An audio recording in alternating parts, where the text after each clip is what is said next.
Lorsque Jésus va ressusciter la fille de Jaïr, il ne prend que peu de témoins, Pierre, Jacques et Jean, qui sont ses intimes.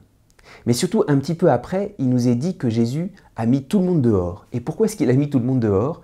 Parce que les gens commençaient à faire de l'ironie. Lorsque Jésus a dit « la fille n'est pas morte, elle dort », les gens commencent à se moquer de lui et à faire de l'ironie. Et c'est ça que Jésus veut nous enseigner. L'ironie, la moquerie n'entrent pas dans la résurrection et Jésus met tout le monde dehors.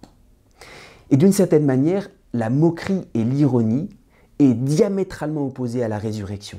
Qu'est-ce que c'est que la moquerie et l'ironie?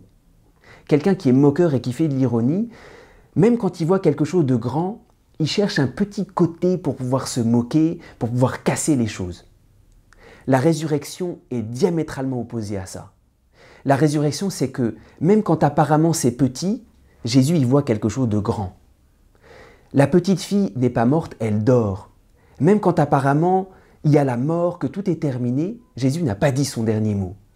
Quand apparemment c'est mort, Jésus voit une espérance, quelque chose de grand qui va jaillir de par la puissance de Dieu.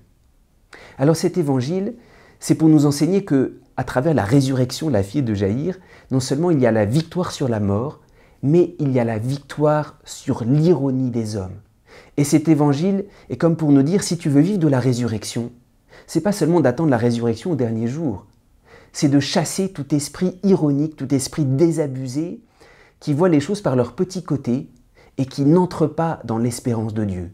Vivre de la résurrection, c'est ne jamais céder à cette espèce d'esprit du monde qui voit tout par la moquerie, par le petit côté, par l'ironie et qui détruit, qui casse, qui abîme.